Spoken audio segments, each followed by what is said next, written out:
Good afternoon, everybody.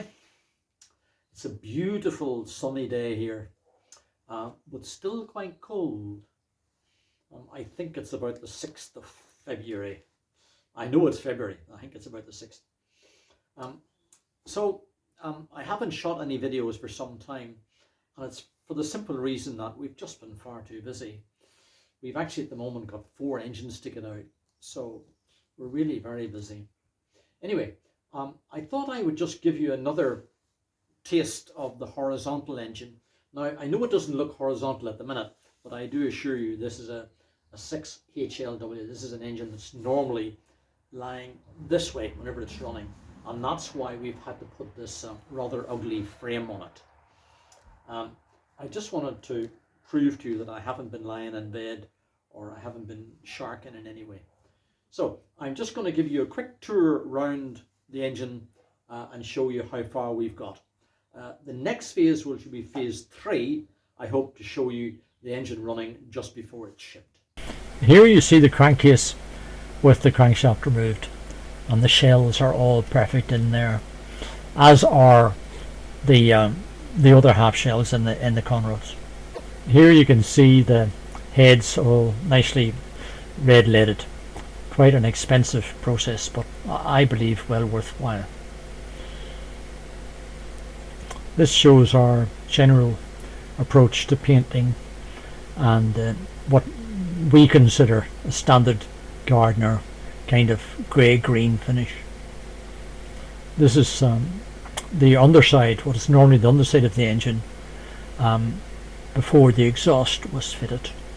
Some of the components, after they have been spotlessly cleaned and primed and painted, 2 coats. This shows the sump having been red leaded, and this shows the sump from a different view. Here we have the heads again red leaded and in position, and here we have the same heads from a different view. Setup. Here you can see the power rating on the pump. I don't know if you can read that or not, but she's set up for 1700 RPM and 112 brake horsepower. Beautifully restored injection pump. This is the rather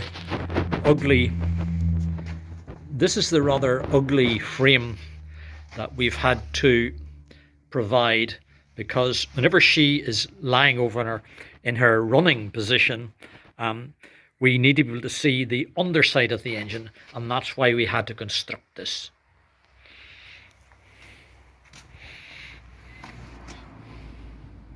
Conventional rear exit exhaust manifold with beautiful brass nuts.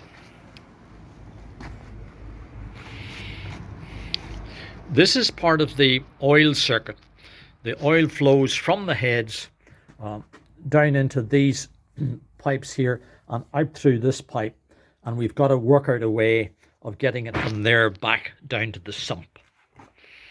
That'll be a challenge. More complexity with the mounts and our horrible frame for a running her. I'm going to call that a running frame.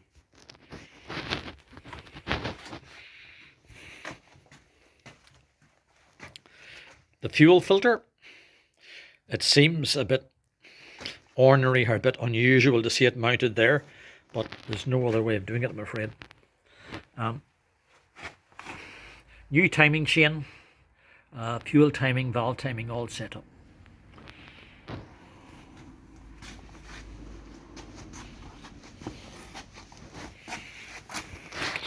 This is part of the original mount for the engine, and you can see there also the auxiliary drive. Now, we'll be fitting on there one of our new modern type alternators with 105 amp output. More detail on our horizontal running frame. This is the sump. Wonderful piece of engineering. This is where the dipstick goes, and that's an original dipstick there beside it. And this is some of the copper work, the copper pipe that still has to be fitted.